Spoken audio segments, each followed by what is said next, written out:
సుల్తాన్ బజార్లో మెట్రోను ఆపి వేల కోట్లు ఎల్ఎన్టీ నుంచి వసూలు చేశారని అన్నారు సీఎం రేవంత్ రెడ్డి. ప్రజలు కట్టిన పన్నులు కేసీఆర్ ఎక్కడ ఖర్చు చేశారని అన్నారు. కాంగ్రెస్ తెచ్చిన ఓఆర్ఆర్ను పల్లి బఠానీలకు అమ్ముకున్నారన్నారు. కిషన్ రెడ్డి, కేటీఆర్ హైదరాబాద్ బ్యాడ్ బ్రదర్స్ అని అన్నారు రేవంత్ రెడ్డి. మేము ఎలివేటెడ్ కారిడార్లు నిర్మిస్తూ ఉంటే అడ్డుకుంటున్నారని మండిపడ్డారు సీఎం. మెట్రో రైలు జైపాల్ రెడ్డి గారు, రాజశేఖర్ రెడ్డి గారు కలిసి హైదరాబాద్ నగరానికి మెట్రో తెచ్చిరు. ఆనాడు మెట్రో దేశంలోనే 2వ స్థానంలో ఉండే, ఇవాళ 9వ స్థానానికి పడిపోయింది. 10 సంవత్సరాల మెట్రోను 1 కిలోమీటర్ అయినా విస్తరించిండ్రా. 7 కిలోమీటర్లు ఓల్డ్ సిటీలో కట్టాల్సిన మెట్రోను ఎల్ఎన్టీకి అమ్ముడు పోయి ఎల్ఎన్టీ దగ్గర కమిషన్లు తీసుకొని వాళ్ళని బెదిరించి బ్లాక్మెయిల్ చేసి సచివాలయం ముందు మన అసెంబ్లీ ముందు నుంచి టన్నెల్ పోవాలి, పైనుంచి పోతుందని బేగం బజార్ల వ్యాపారాలను దెబ్బతీస్తారని 3 సంవత్సరాలు ప్రాజెక్టును ఆపి వేల కోట్లు ఎల్ఎన్టీతో వసూలు చేసుకొని ఈరోజు ఎల్ఎన్టీ మునగడానికి కారణము కేసీఆర్, కేటీఆర్ కాదా? మీరందరూ సజీవ సాక్ష్యం కదా. ఎల్ఎన్టీని ఎట్లా బ్లాక్మెయిల్ చేసిండు చంద్రశేఖరరావు? ఎందుకు మెట్రో నగర విస్తరణతో పాటు మెట్రో విస్తరణకు ఎందుకు ప్రణాళికలు చేయలేదు? ఎందుకు కట్టలేదు? 10 సంవత్సరాలు స్ట్రైట్గా 10 సంవత్సరాల 20 లక్షల కోట్ల రూపాయల ఆదాయము చంద్రశేఖరరావు గారి చేతికి వచ్చింది తెలంగాణ రాష్ట్రంలో. 20 లక్షల కోట్ల రూపాయల ప్రజలు కట్టిన పన్నులు చంద్రశేఖరరావు గారు ఎక్కడ ఖర్చు పెట్టిండ్రు, ఏమి నిర్మించిండు, ఏమి అదనపు ఆదాయాన్ని తీసుకొచ్చిండు? గత బీఆర్ఎస్ 10 ఏళ్లు పాలించి నోటిఫికేషన్లు, జాబులు ఇవ్వలేదన్నారు సీఎం రేవంత్ రెడ్డి. తాము వచ్చిన తర్వాతనే నిరుద్యోగులకు ఉద్యోగాలు ఇచ్చామని అన్నారు సీఎం. 10 ఏళ్లు పాలించి సిటీని డ్రగ్స్, గంజాయికి కేంద్రంగా మార్చారని అన్నారు సీఎం. కేటీఆర్ ఒక విషపురుగు అని అన్నారు సీఎం. నోటిఫికేషన్లు ఇయ్యక కొన్ని, నోటిఫికేషన్లు ఇస్తే ప్రశ్నపత్రాలు పరీక్షలు నిర్వహించకపోవడం కొన్ని, పరీక్షలు నిర్వహిస్తే ప్రశ్నపత్రాలు బజార్లలో పల్లి బఠానీలలాగా అమ్ముతుంటే 2011 తర్వాత 2025 వరకు గ్రూప్ 1 ఉద్యోగాలు మీరు నిర్వహించకపోతే, నేను వచ్చిన తర్వాత group 1, group 2, group 3, group 4 medical and health, police department సంవత్సరంన్నర తిరిగే లోపల 70,000 ప్రభుత్వ ఉద్యోగ నియామకాలు చేపట్టి నిరుద్యోగ యువకుల సమస్యను మేము పరిష్కరించినాము. ప్రతి ఉద్యోగి మేము ఇచ్చిన వాళ్ళ వివరాలు ఈరోజు మీడియాకి ఇస్తాం, మేము ఎప్పుడు కావాలంటే అప్పుడు. ఇట్లాంటి తప్పుడు మాటలు మాట్లాడతారని ఎల్బీ స్టేడియంలో, శిల్పారామంలో ప్రజల కళ్ళ ముందు 562 మంది గ్రూప్ 1 ఉద్యోగాలు, ఇలా దాదాపుగా డిఎస్పీలు ఎంతమంది ఉన్నారో 120 ఆడపిల్లలు ఎంతమంది డిఎస్పీలు ఉన్నారో ఇలా పేపర్లలో రాశారు. గ్రూప్ 2లో 783 మందికి మీ అందరి సాక్షిగా నేను నియామక పత్రాలు ఇచ్చిన. మెడికల్ అండ్ హెల్త్ కావచ్చు, పోలీస్ డిపార్ట్మెంట్ కావచ్చు, టీచర్లు 60 రోజుల్లోనే 11,000 ఉద్యోగాలు నోటిఫికేషన్లు ఇచ్చి పరీక్ష ఫలితాలు ఇచ్చి నియామక పత్రాలు అందజేసిన. ఈరోజు స్పోర్ట్స్ యూనివర్సిటీ, మీరు స్పోర్ట్స్ని కంప్లీట్ నిర్లక్ష్యం చేశారు, మూసేసారు. ఏందయ్యా కేటీఆర్ ఈ నగరానికి తీసుకొచ్చింది ఒక గొప్ప వరం అంటే గంజాయి, డ్రగ్స్.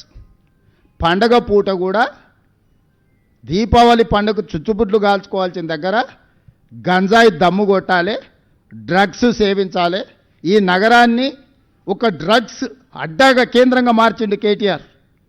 కేటీఆర్ అనేవాడు ఒక విషపురుగు, విష సంస్కృతిని తీసుకొచ్చినోడు.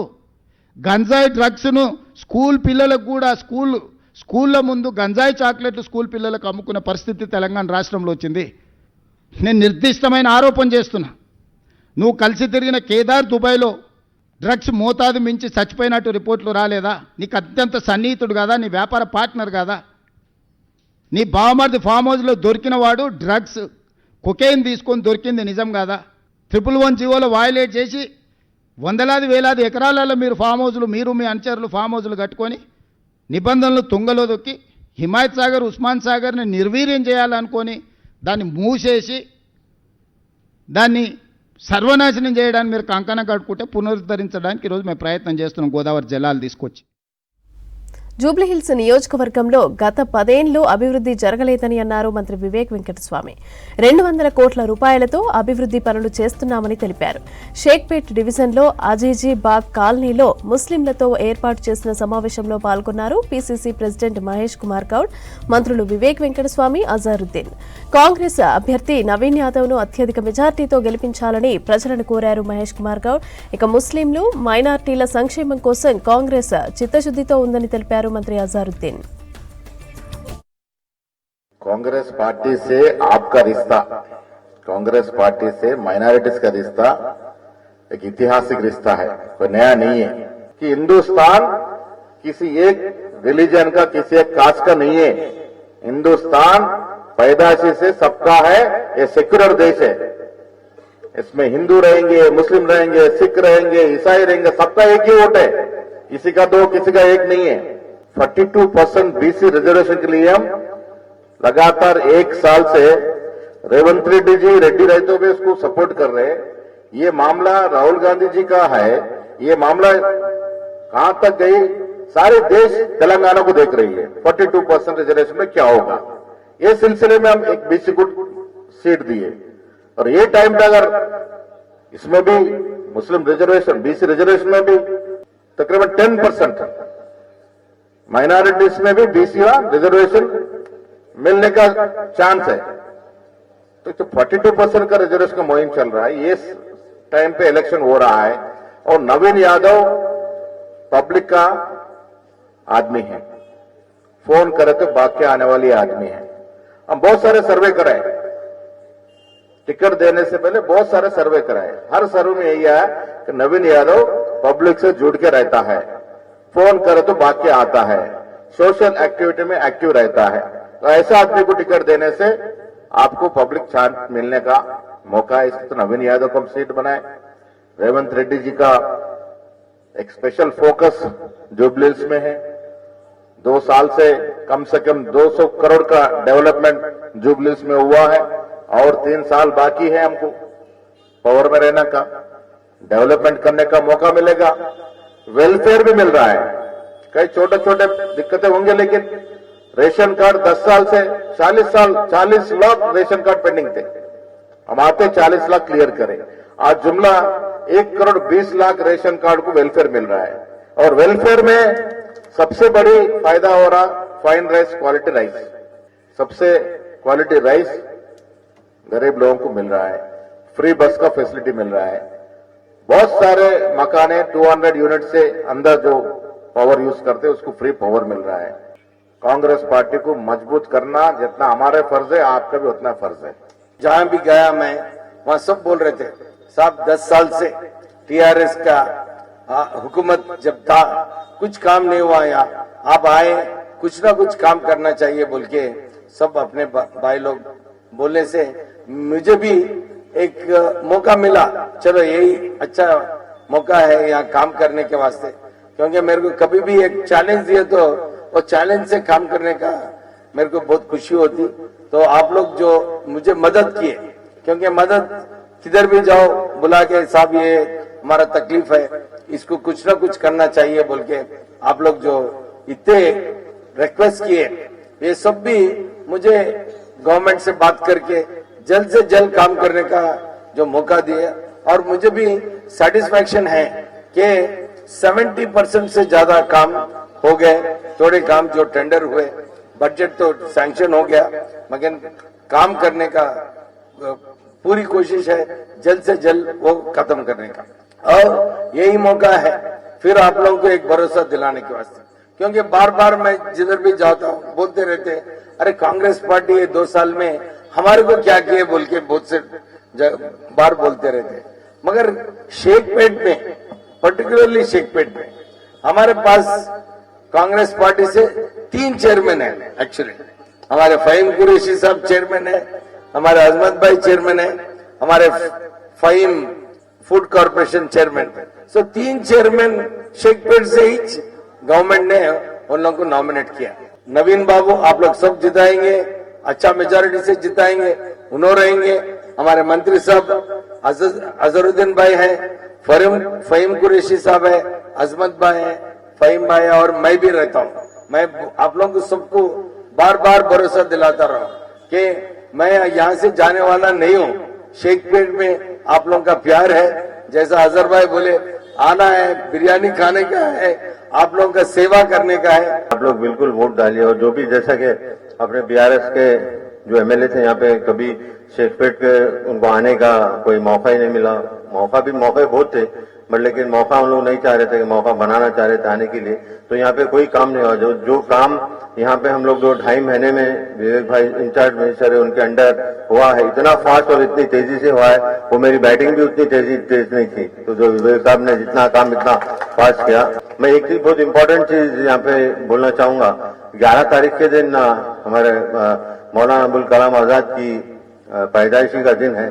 तो मेरे ख्याल में आप लोग उनके लिए, मेरे ख्याल वो भी कांग्रेसी थे और बिल्कुल सेक्युलर आदमी थे, उनके लिए उनकी रूह खुश करने के लिए आप ज्यादा से ज्यादा वोट डालिए, क्योंकि वो सब में पहले इंडिया के सब में पहले एजुकेशन मिनिस्टर थे और कांग्रेस पार्टी ने हमारे माइनॉरिटीज और मुस्लिम में बहुत बड़े बड़े लीडर दिए हैं। जैसा कि आपने देखा है गुलाम नबी आजाद भी थे और बहुत से लीडर थे जो आगे बढ़े और अच्छे पोजीशंस पे आए। तो मैं आप लोग से यही गुजारिश करूंगा कि 11 के दिन उनका बर्थडे सेलिब्रेशन है, आप प्लीज खुदा के वास्ते अगर उनके उस पर डालेंगे तो मेरे ख्याल में हम सबको याद करके डालेंगे तो उनकी रूह खुश हो जाएगी। अल्लाह ताला उनका और ज्यादा से ज्यादा बड़े से बड़ा मकाम दे, हमारी यही दुआ है। आप लोग से ज्यादा कामों के बारे में तो आप लोग को सब पता ही है। जो काम है यहाँ पे ऑलमोस्ट जुबलीज में 200 करोड़ के ऊपर के काम हुए, बिल्कुल मेरे ख्याल में 2.5 महीने में, उससे पहले कभी हुआ ही नहीं था। यहाँ पे एक बड़ा नाले का भी जो काम था विवेक भाई ने बोल एकदम छट से कर दिया, एकदम जैसा वह देखे और वहीं पे फोन किए, वहीं पे हो गया। मेरे ख्याल में 40-45 करोड़ वहाँ पे सैंक्शन हुए और अन्य बहुत से अच्छे काम हुए यहाँ पे। तो आप लोग बिल्कुल जितने यंग लड़के हैं मैं उनसे आप गुजारिश करूंगा कि आप जितना वोट आप परसेंटेज बढ़ाएंगे, जितने लोग को आप निकाल के वोट। జూబ్లీహిల్స్ ప్రచారంలో ఫేక్ వార్తల మీదే బీఆర్ఎస్ నాయకత్వం ఆధారపడుతోంది. పూటకొక ఫేక్ క్లిప్ ను గులాబీ ఫేక్ టీంలు ప్రచారంలో పెట్టి జనం నమ్మేస్తారని ఫీల్ అవుతున్నాయి. ఓవైపు మంత్రులంతా కాంగ్రెస్ అభ్యర్థి నవీన్ యాదవ్ గెలుపు కోసం విస్తృతంగా ప్రచారం చేస్తుంటే అదే మంత్రులు బీఆర్ఎస్ అభ్యర్థి కోసం ప్రచారం చేసినట్లు రాసేసుకొని ఫేక్ క్లిప్పులు తయారు చేస్తోంది BRS fake team. BRS media వేదికలకు జనంలో విశ్వసనీయత లేకపోవడంతో V6 వెలుగు లోగోను మాత్రమే గులాబీ ఫేక్ టీంలు వాడుకుంటున్నాయి. తాజాగా మంత్రి తుమ్మల నాగేశ్వరరావు మీద ఫేక్ క్లిప్ ఒకటి ప్రచారంలో పెట్టింది. దీనిపై మంత్రి తరపున పోలీసులకు ఫిర్యాదు చేశారు. కేసు నమోదు చేసిన పోలీసులు దర్యాప్తు చేస్తున్నారు. ఓవైపు మాగంటి గోపీనాథ్ మృతి సమయంలో కేటీఆర్ తీరు వివాదం కావడం, మరోవైపు చివరి చూపు చూడనివ్వకుండా తమను అడ్డుకున్నారని మాగంటి కన్నతల్లి ఆవేదన వ్యక్తం చేయడం కలకలం రేపుతోంది.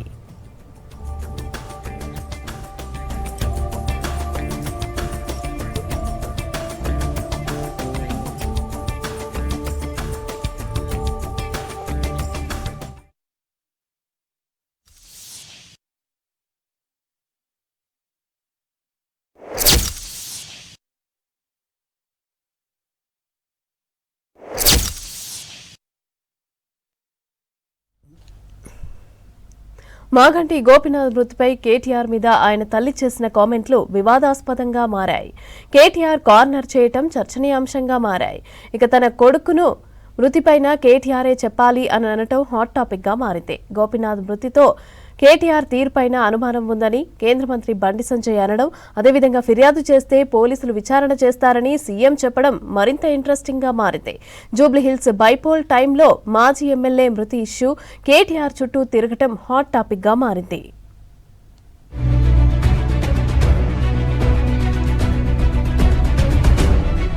హాస్పిటల్లో గోపీనాథ్ చనిపోయాడని కొందరంటున్నా చూడనివ్వలేదని ఆవేదన వ్యక్తం చేశారు తల్లి మాగంటి మహానంద కుమారి. చివరి దశలో తన కొడుకుని చూడనివ్వకుండా చేశారన్నారు. కేటీఆర్ వచ్చినప్పుడు రానివ్వట్లేదని చెప్పినా పట్టించుకోలేదన్నారు. కేటీఆర్ చెబితేనైనా నా కొడుకును చూడనిస్తారని ఆశపడ్డానన్నారు తల్లి మాగంటి మహానంద కుమారి. మాగంటి సునీతకు ఫ్యామిలీ సర్టిఫికెట్ జారీపై నోటీసులకు సమాధానం ఇచ్చేందుకు తహసీల్దార్ ఆఫీస్కు వచ్చారు మాగంటి కుటుంబ సభ్యులు. ఈ సందర్భంగా కేటీఆర్ పై సంచలన వ్యాఖ్యలు చేశారు గోపీనాథ్ తల్లి మహానంద కుమారి. చనిపోయిన బాడీని అలాగే హాస్పిటల్లో ఎందుకుంచారనేది కేటీఆర్కే తెలియాలన్నారు మహానంద కుమారి.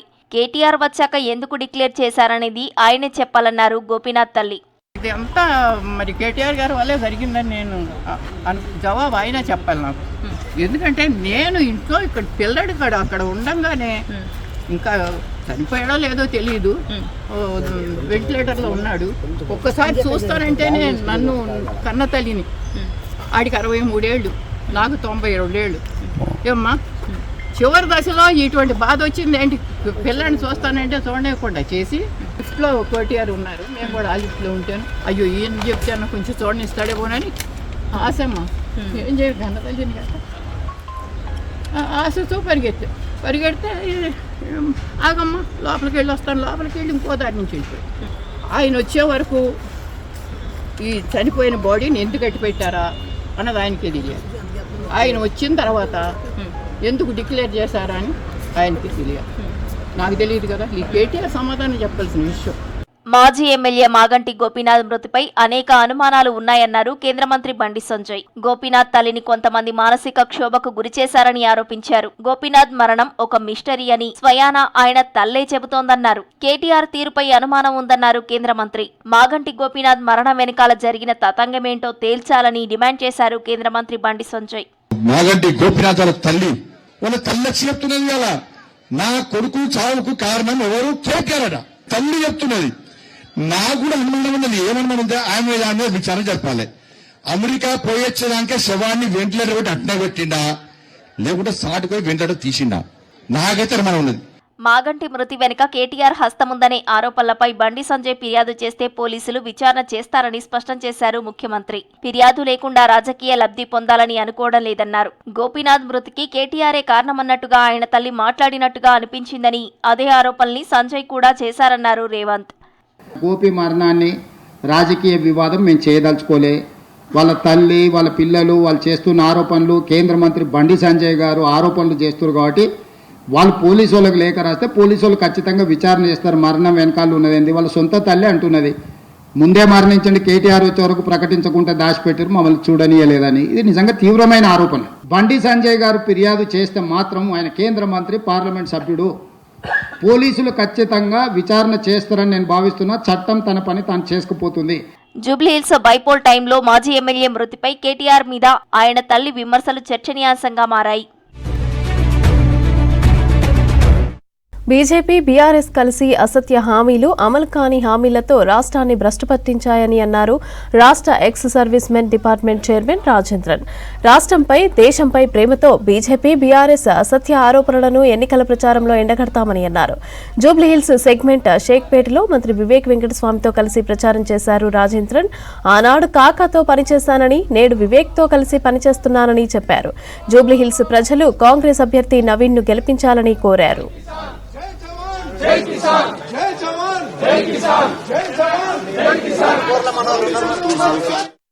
జూబ్లీ హిల్స్ కాన్స్టిట్యున్సీ పర్టికులర్ గా షేక్పేట్ సెగ్మెంట్ లో మా minister, incharge minister Vivek Venkataswamy గారు ఆధ్వర్యంలో చుట్టుముట్టు ఇక్కడ మేము కాంగ్రెస్ పార్టీ గురించి ఓటు అడగనీకి వచ్చాము. ఎందుకంటే భారతదేశంలో ఈరోజు బీజేపీ కానీ, ఈ తెలంగాణ స్టేట్లో టీఆర్ఎస్ కానీ, బీఆర్ఎస్ కానీ వీళ్ళు అబద్ధాలు మాట్లాడి మొత్తాన్ని, దేశాన్ని, స్టేట్ని భ్రష్ పట్టించేసింది. కాబట్టి ప్రతి ఒక్క కంట్రీలో ఉన్న యూత్స్ అందరికీ న్యాయం, సత్యం ఏమని తెలిస్తే చాలా బాగుంటాయి. అన్ని దినాము అబద్ధాలు చెప్పుకొని భారతదేశాన్ని, తెలంగాణ స్టేట్ని మొత్తం నాశనం పట్టించారు. కాబట్టి మాకు చాలా బాధ ఉన్నది. నేను ఒక తెలంగాణ నుంచి 71 వార్ మెడలిస్ట్ను, బంగ్లాదేశ్ వార్ మెడలిస్ట్ను, అదేవిధంగా తెలంగాణ స్టూడెంట్ లీడర్గా 68లో నేను దాని గురించి పోరాడిన ఒక స్టూడెంట్. నేను నాకు ఈ స్టేట్ కానీ, భారతదేశం కానీ దీని పట్ల చాలా అంటే చాలా ప్రేమ ఉన్నాయి.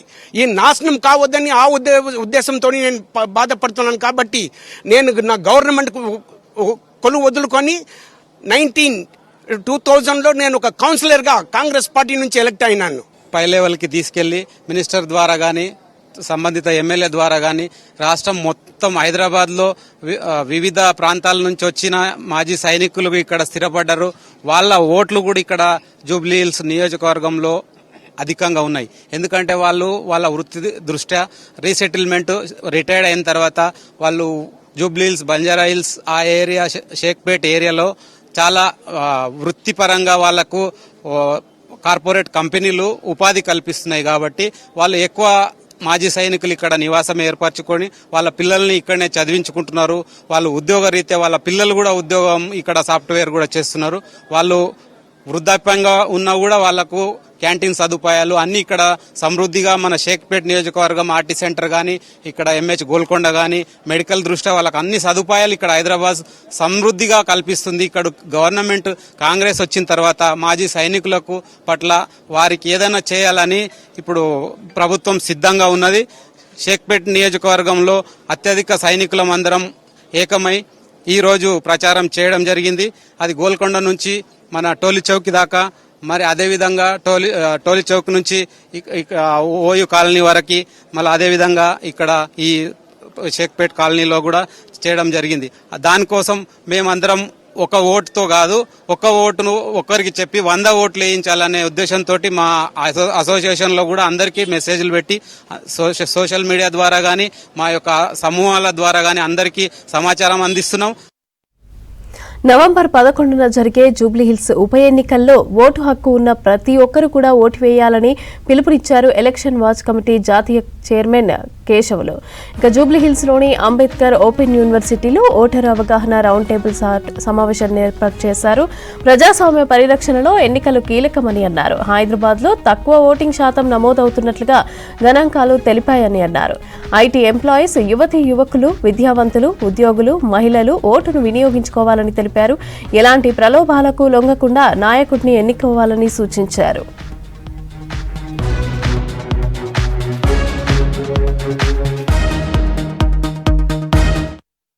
తెలంగాణ రాష్ట్రంలో జరుగుతున్నటువంటి ఆ ఎన్నికలలో ప్రజలకు చేసేటువంటి విజ్ఞప్తి ఏమిటంటే, మొత్తం కూడా ప్రజాస్వామ్యము బతకాలంటే ఎలాంటి కులాలకు, మతాలకు, ఆ తర్వాత మిగతా అటువంటి వాటికి ప్రలోభాలకు లొంగకుండా మనము ఎన్నికైనటువంటి ఎమ్మెల్యేలను ఎన్నుకోవడంతో ఆ రాష్ట్రము ప్రజాస్వామ్యయుతంగా ఉంటుంది.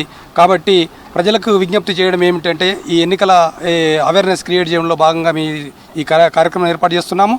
మీరు ఎలాంటి మతానికి కానీ, ఆ తర్వాత కులానికి కానీ, ఆ తర్వాత డబ్బుకు కానీ దాసోహం కాకుండా ప్రజాస్వామ్యబద్ధంగా ఎవరైతే ప్రజల అభివృద్ధి కోసము పాటుపడతాడో అటువంటి వ్యక్తులను, అటువంటి పార్టీలను ఎన్నుకోవడంతో వాళ్ళు దేశాభివృద్ధికి, ఆ తర్వాత రాష్ట్ర అభివృద్ధికి, విద్యాభివృద్ధికి, ప్రజల యొక్క సకల అభివృద్ధికి, అన్ని రకాల అభివృద్ధికి తోడ్పడతారు. కాబట్టి ఈ విషయాలన్నీ కూడా గమనించి ఎటువంటి పార్టీలు ఎలాంటి ప్రభావాలకు ఇచ్చినా వాటికి లొంగకుండా మీ అంతర సొంతంగా వివేచనతోని, విజ్ఞప్తితోని ఓటేస్తారని ఆశిస్తున్నాం. ఈ సందర్భంగా ఓటర్లందరికీ మనవించుకునేది ఏంటంటే, ఓటింగ్ అనేది మనకు దేశం యొక్క రాజ్యాంగం ఇచ్చినటువంటి ఒక గొప్ప అవకాశము. దీన్ని అందరం కూడా ఒక మంచి పద్ధతిలో వినియోగించుకోవాలి. ప్రతి ఒక్కరు కూడా ఓటింగ్లో పాల్గొని ఓటింగ్ శాతం పెంచుకోవాల్సినటువంటి అవసరం ఉంది. ఉపాధి రంగంలో ఉన్నటువంటి వాళ్ళని, విద్యారంగంలో ఉన్నటువంటి వాళ్ళు కానీ, రాజకీయ రంగంలో ఉన్నటువంటి ప్రతి ఒక్కరు కూడా తమ వంతు ఓటును వినియోగించుకోవాలి. ఈసారి ఈ జూబ్లీహిల్స్ ఉప ఎన్నికలో ఇంటి నుండి ఓటింగ్ వేసుకునేటువంటి అవకాశాన్ని మన ఎన్నికల కమిషన్ అవకాశం కల్పించడం జరిగింది.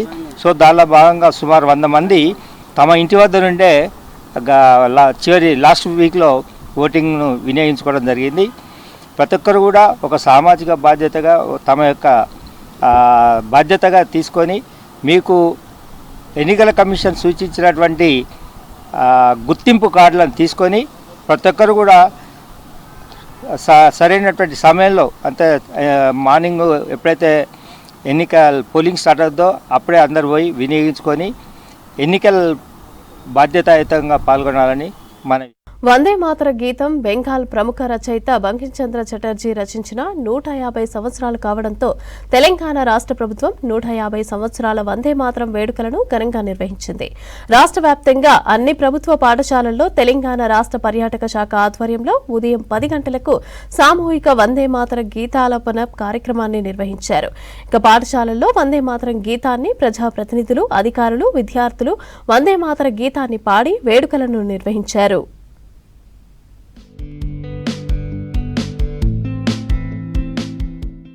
బానిస సంఖ్యలను తెంచేందుకు వందే మాతరం స్ఫూర్తినిచ్చిందన్నారు కేంద్ర మంత్రి కిషన్ రెడ్డి.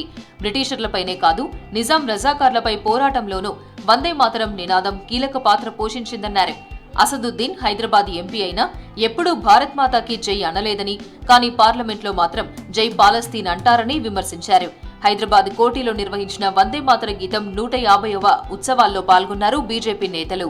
వందే మాతర నినాదం ఏ రకంగా ప్రతి వ్యక్తి గుండెల్లో నుంచి ఆ రోజు నినాదం చేశారో ఆ స్ఫూర్తిని మరొకసారి ఈ తరానికి, యువతరానికి, నవతరానికి, భావితరానికి అందించాలి.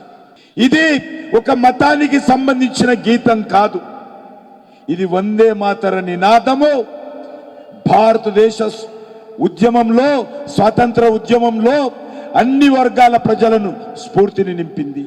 హైదరాబాద్లోని గన్ ఫౌండరీలో మహబూబియా గర్ల్స్ హై స్కూల్లో 150 ఏళ్ల వందే మాతర గీతాలాపనను ఘనంగా నిర్వహించింది రాష్ట్ర ప్రభుత్వం. ఈ వేడుకల్లో హైదరాబాద్ ఇన్ఛార్జ్ మినిస్టర్ పొన్నం ప్రభాకర్, మంత్రి జూపల్లి కృష్ణారావు, విద్యాశాఖ director Naveen Nicholas, Hyderabad collector Dasari హరిచందనలు పాల్గొన్నారు. 150 సంవత్సరాల వందే మాతర వేడుకల్లో భాగంగా విద్యార్థులతో కలిసి వందే మాతర గీతాలాపన చేశారు కాంగ్రెస్ నేతలు.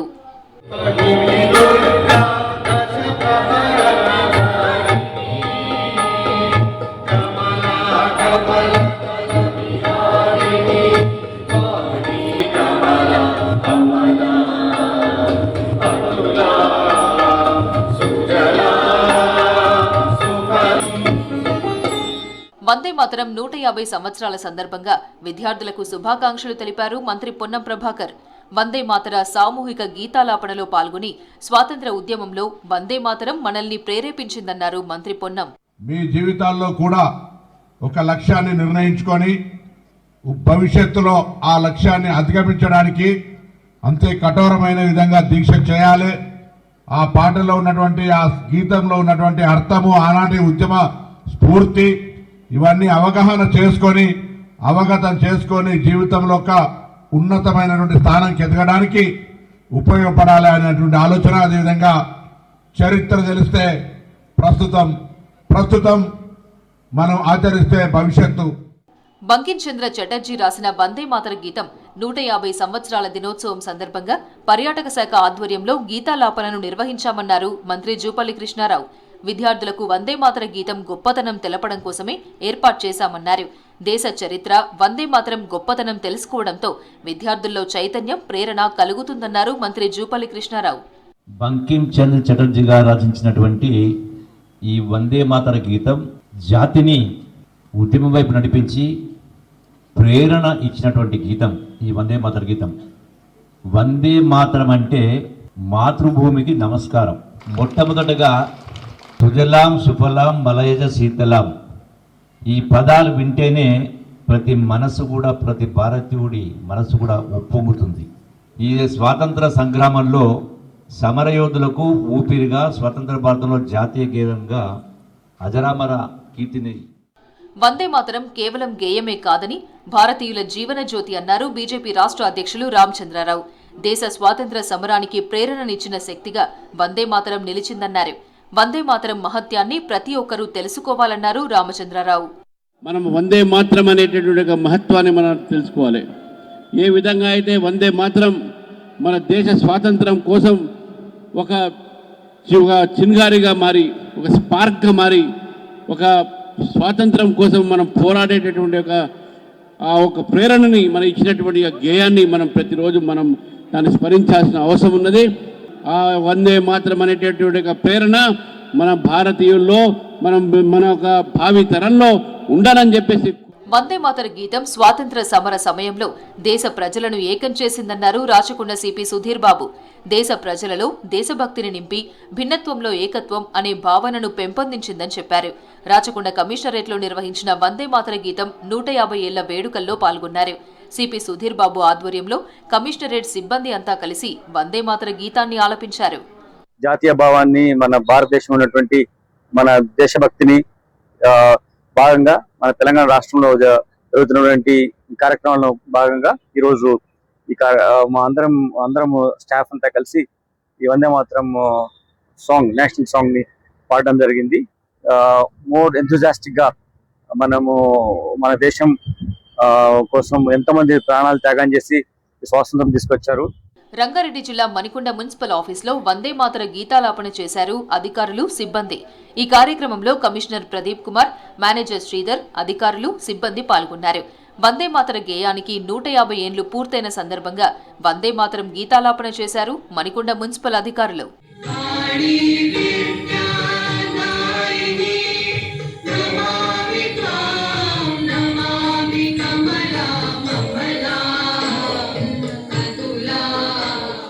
లక్ష్య సాధనలో వందే మాతర గీతం ఉపయోగపడుతుందనే ఉద్దేశంతోనే విద్యార్థులతో కార్యక్రమం నిర్వహించామన్నారు మంత్రులు. ఉస్మానియా యూనివర్సిటీలో వెంటనే జీతాలను చెల్లించాలని డిమాండ్ చేశారు టీచింగ్, నాన్ టీచింగ్ ఉద్యోగులు. ఓయూ పరిపాలనా భవనం ముందు బైఠాయించి ఆందోళన చేశారు. నవంబర్ 1న చెల్లించాల్సిన జీతాలు ఇప్పటి వరకు రాలేదని మండిపడ్డారు. ఓయూ అధికారుల దృష్టికి తీసుకువెళ్లినా స్పందించలేదన్నారు. ఇక తక్షణమే జీతాలు చెల్లించేందుకు సర్కారు చర్యలు చేపట్టాలని కోరుతున్నారు ఉద్యోగ సంఘాల నేతలు. ఈ కొనసాగల్లో ఉస్మానియా విశ్వవిద్యాలయాన్ని నడిపే ప్రయత్నం చేస్తున్నాం.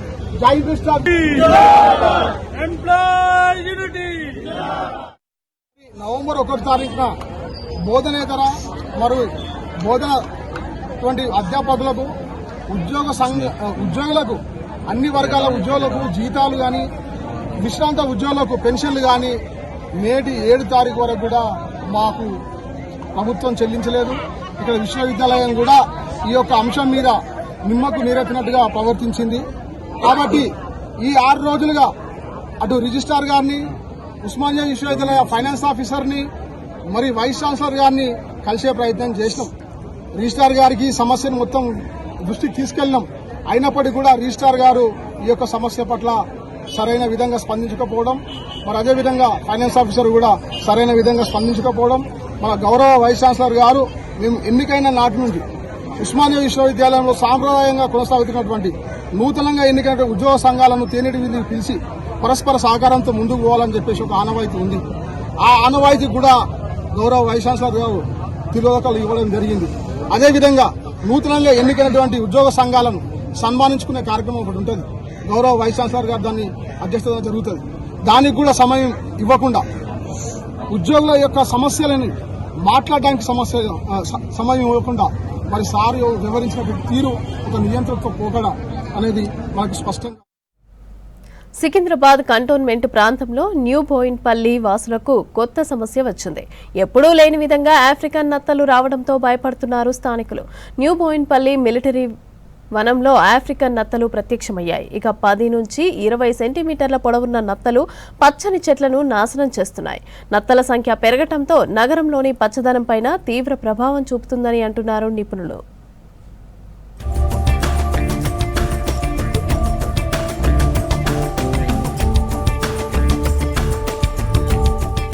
ఆఫ్రికన్ నత్తలు ఎక్కడి నుంచి వచ్చాయో, ఎలా వచ్చాయో తెలియదంటున్నారు స్థానిక ప్రజలు. ఒకేసారి గుంపులుగా చేరి పచ్చని చెట్లను తినేస్తున్నాయని తెలిపారు. సికింద్రాబాద్ కంటోన్మెంట్ న్యూ బోయిన్పల్లిలో మిలిటరీకి చెందిన 3 ఎకరాల విస్తీర్ణంలోని పచ్చని వనంలోకి ఆఫ్రికన్ నత్తలు వచ్చాయి. ఇవి ఒక్కసారిగా రావడంతో ఆందోళన చెందుతున్నారు. ఈ నత్తలు ఆకులు, కాండం, చిగుళ్ళు, పూత పిందెలనే కాకుండా ఏకంగా వృక్షాలనే నేల కొరిగేలాగా చేస్తున్నాయంటున్నారు పర్యావరణవేత్తలు.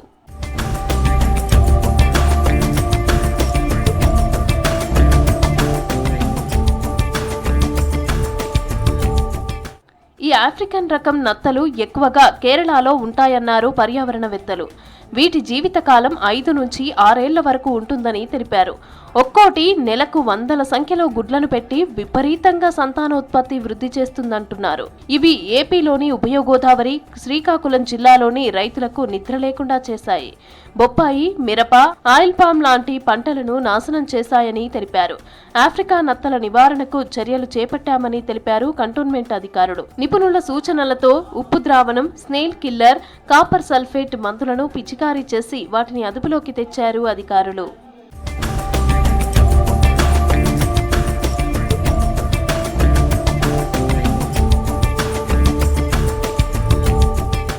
తడి ప్రాంతంలో తేమ వాతావరణంలోనే ఆఫ్రికా నత్తలు జీవిస్తాయన్నారు ఎక్స్పర్ట్స్. సిటీలో కనిపించే నత్తలు ఆఫ్రికా నుంచి తీసుకొచ్చిన నర్సరీ మొక్కలతో వచ్చాయని అనుమానిస్తున్నారు అధికారులు.